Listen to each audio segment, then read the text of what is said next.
What's Crack-A-Lackin? Welcome in to My Mind is a Weapon Fantasy Football Show. Oh. What's Crack-A-Lackin? Welcome in, everybody. Sleaze Bomb here. My Mind is a Weapon Fantasy Football Show. Last episode of the day here. My tied end rankings heading into week 4. Top 30. I told you guys I'd get them all done. I got the quarterback, running back, wide receivers, defense, and kickers are out. All the stardom sit-in videos are out. Sleeper plays, smash starts, and tomorrow I might. It looks like I might get time to get into a couple 5 wide receivers to buy, 5 wide receivers to sell, 5 running backs to buy low on, 5 running backs to sell high on. So I might get those videos out tomorrow. 50% chance. Before we dive into it, guys, make sure you tap that thumbs up, hit that subscription button. It helps me out a ton. I can't thank you guys enough for all the support. It's been absolutely amazing. And if you guys have any questions, comments, does not have to pertain to this video, drop them in the comments below. I try to get to every single one of them. It's a hectic mayhem with Twitter and YouTube and all the questions across the board. But if I don't get to them, I will be live on Thursday, 7 p.m. Eastern time, an hour before kickoff. We'll be going over all the start sits with my partner Big Draft Energy, who I also host the Guys FF Discord with as well, where we talk football 24/7 off stream, off the shows, help everybody with Dynasty, redraft, everything. That will be pinned in the comments, and that will also be in the description of the video as well, guys. And if you haven't signed up on drafters.com, make sure you use promo code SLEAZE. I'll be dropping my slip in there for Thursday as well. 4 straight locks in a row. On fire right now. Make sure you check it out. And remember, guys, when we dive into this video here, all the stats and everything defensive wise, those are dropped on the start sits for the tight end side. So if you want to hear all the statistics, stat drops, everything like that, check out the tight end video. This is just going to be personality, my takes on the game, the over under, how I think the game scripts are going to go.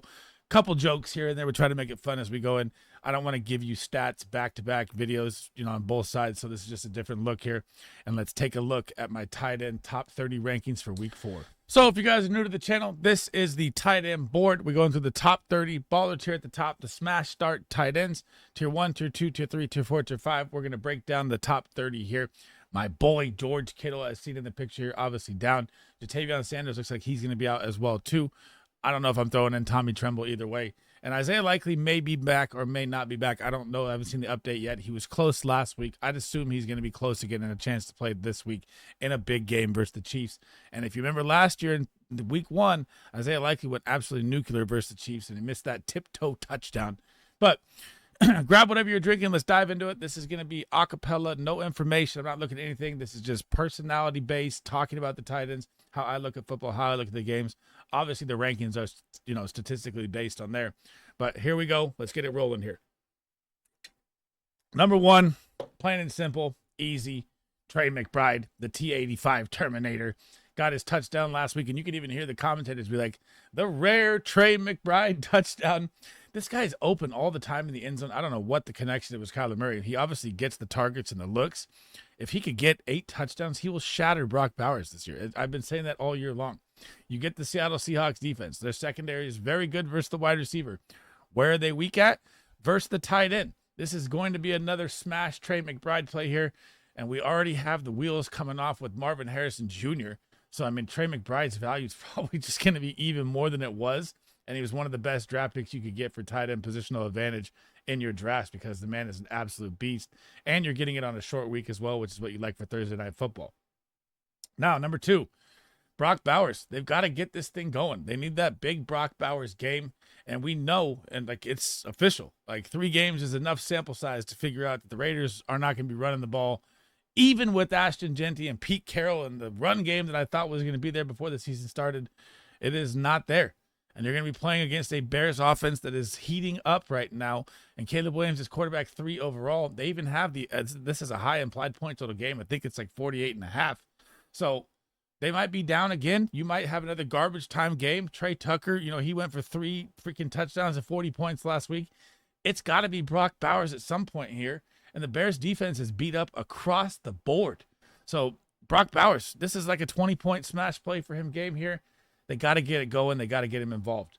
Number 3, the guy that I've been talking about all season long as your must-draft tight end, Jake Ferguson. Fergalicious is going to go absolutely nuclear in week 4 versus the Green Bay Packers in the Micah Parsons revenge game.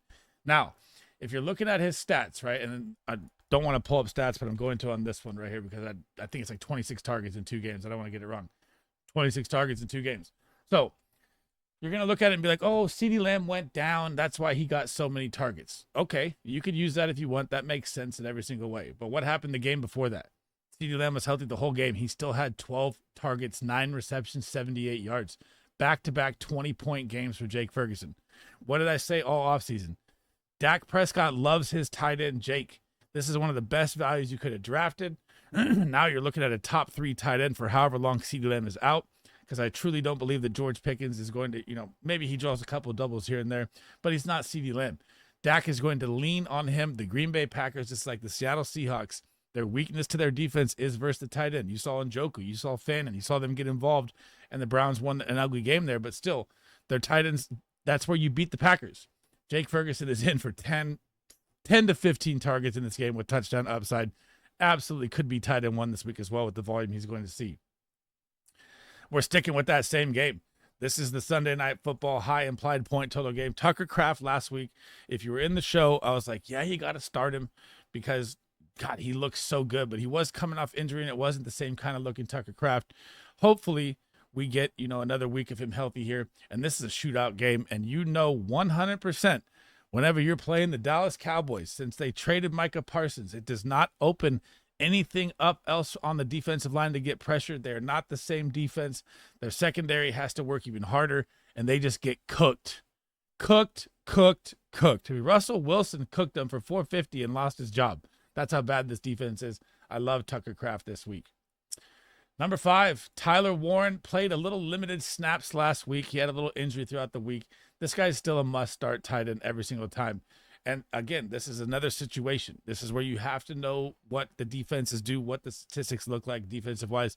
The Rams, the Seahawks, and the Packers. Very good defenses. Should be all top 5 defenses, in my opinion, without the garbage time game to the Eagles, which hurt their stats, right, for the Rams. They all get beat by the tight end. The weaknesses across the middle in these defenses. I do think the Rams are going to blow them out in this game, so the garbage time pass is going to be more. Tyler Warren is going to be an absolute must-start tight end every single time. The man is a superstar stud, and this is who the Chicago Bears should have drafted at number 10. Number 6, Sam Laporta, kind of a down game last week. It's kind of an average season for him so far, and you get the Cleveland Browns. Tucker Kraft just struggled, but again, he was coming off injury. The Browns' defense is for real. I still like Laporta and a baller tier as a must-start tight end. But again, it's tight end, so tight end rankings always like one of the tougher ones, no matter what. I think he has touchdown upside in this game. I think they're going to worry about Amon-Ra. I think they're going to worry about Jameson Williams deep, and it should open up the middle. But it's just how much can that line hold up against Myles Garrett and this pass rush? Because, goddamn, the Browns' defense is for real. Moving down to tier 1 here, the tight end 1 on the season. Hunter Henry just exploded. 33 fantasy points, 2 touchdowns. You get the Carolina Panthers. They are terrible versus the tight end and terrible versus the run. He's become Drake May's security blanket. He had 11 targets last week, man. 11. That wasn't like it was a bad game script either. And you got to realize he had that many targets when they fumbled right away on 4 possessions. They got the ball. Ramon season fumbled. Like the second, I think it was second down he fumbled. Next drive, third down, fumbled. Next drive, first down. Antonio Gibson comes in, fumble. Next drive, Drake May, fumble. So they could have had even more possessions, and that's how many targets he had on that limited amount of work. That's what you have to think about. This guy's a must-start tight end right now. I mean, he's the security blanket. Stephon Diggs isn't fully ramped up. Their wide receiver room, Boute's looked okay. It's not been that great in the passing game. He's been the absolute focal point, and you got to start him this week no matter what. Number 8, I told you the bounce back was coming last week. J.J. McCarthy, it just wasn't clicking. I don't know what was going on. T.J. Hawkinson is an elite tight end. It needs to be known. And you saw, I think it was 5 receptions and a touchdown last week. And that game was out of hand. So that was a game script where they didn't even really need to pass, which is why Justin Jefferson's numbers were done. Now you bring in Jordan Addison to go along with it, which is going to open up even more for T.J. Hawkinson. And they have a good offensive line. And Jordan Mason's going to rumble over him. And the Pittsburgh Steelers defense is not as good as we thought it was going to be. I mean, they do have stud corners, but they've been getting gashed. Run, pass, it doesn't matter what it is. And they're winning games still, so not because of those turnovers last week. But still, I like T.J. Hawkinson a lot this week. I have him at tight end number 8.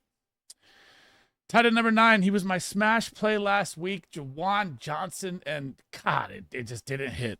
But what you got to look at is they're going to be down again. They're underdogs by 16.5 points, a franchise record.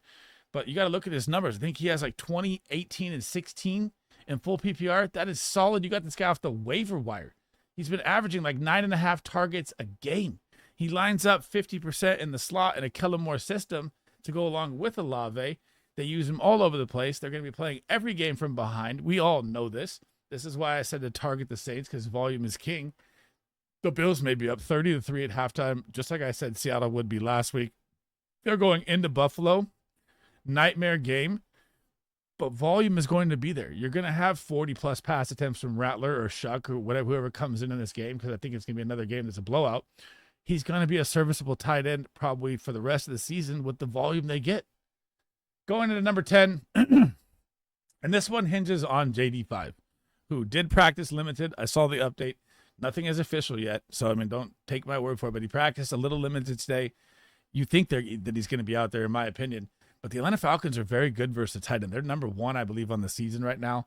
And they have a very good secondary, very good front 7 versus tight end. But when JD5 has this guy Ertz, and you've got Terry McLaurin, who may not play in this game, you're probably looking at a major uptick for Ertz either way in a bad matchup. And he had 2 touchdowns in the 2 games that JD5 played. Each game he had a touchdown. This guy is just a top freaking 10 tight end every single year, and he's not drafted like it. It's absolutely crazy because we all want to see Ben Sinnott. But Zach Ertz, the connection with JD5 is just too good. He's probably going to be a top 10 tight end for me every single time JD5 is out there. Number 11, and he could have had a 30-point game last week, right? He got tackled at the 1-yard line, and then James Cook got to run the touchdown in, and he had 20 points before that. But what's crazy is he did that on like 53% snaps, I believe, like 55, around there. That's not the kind of tight end 1 usage volume you want. So do I really trust it to happen again? I know the Saints are an awful defense, awful offense. The game script could be really bad. It could be all James Cook. That's why James Cook's my RB1. It could be Ray Davis in the second half, or Johnson, who comes in there sometimes. It's crazy. It should be Ray Davis that comes in number 2.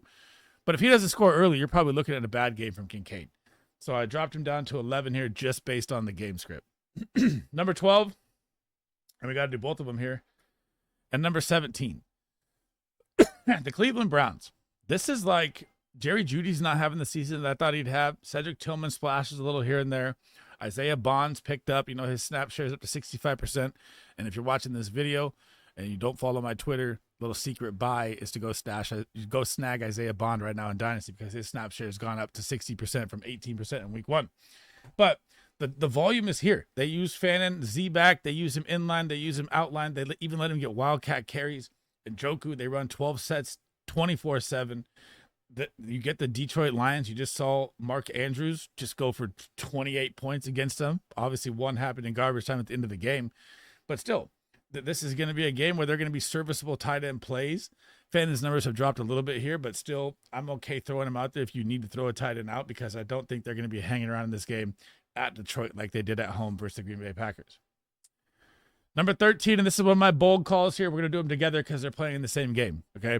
And I have them both on sits, and I know that you're going to be like, man, Mark Andrews went for 28 points. Why would it be a sit? Well, if Isaiah Likely's out there, it's going to take a little more away from Andrews as well, too. But we don't know that yet. I haven't seen the update yet on it. Actually, let me pull it up here because I haven't checked, because I've been doing all these videos. Let's see here. Logs of limited practice today or Wednesday in the walkthrough. So possible chance he's out there. Now, these teams have seen each other so many times. They know Travis Kelce. They know Mark Andrews. My call is that you're going to have Orr, the defensive coordinator, Spagnuolo, the defensive coordinator. They're going to take away these key tight ends and make them beat them other ways. That is what I think is going to happen in this game. Obviously, you're probably still going to start them, but I have them on sits this week. I think it's a lower game from Kelce. I think it's a lower game from Andrews. I think it's more of a Zay Flowers, Hollywood Brown, a Xavier Worthy, Zay Flowers gadget type big game here. But I'm not against it if you start him. I just don't like it. Just gut feeling based on matchups between these teams.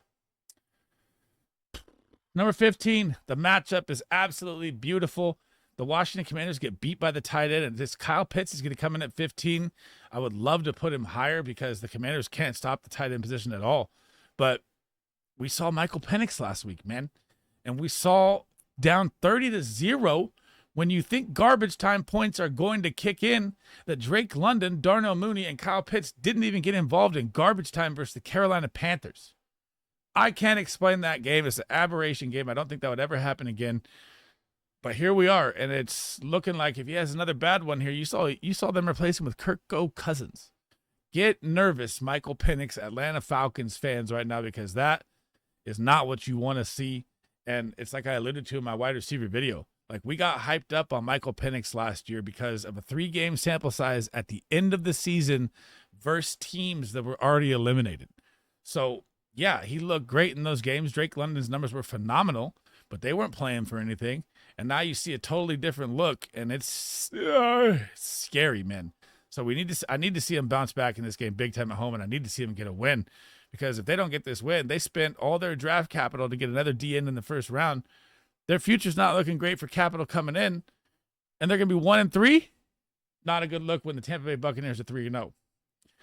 Number 16, Dallas Goedert Eagles. They got the win. I think the Rams blew the game. I've been down on the Eagles passing game all year long. And, of course, A.J. Brown and Devonta Smith go absolutely ham in the second half once they're down 20 points. I think it was like 26-6. But Goddard, not as involved as I thought. You know, he got that, I think it was like a 28, 30-yard catch or whatever he had. Besides that, the volume wasn't there. Week 1, the volume was there in bunches for Goddard. And the Rams struggle versus the tight end, too.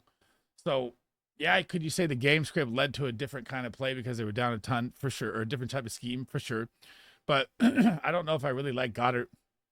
The Bucs front seven is nasty. They struggle versus the wide receiver, not the tight end, and they stop the run heavy.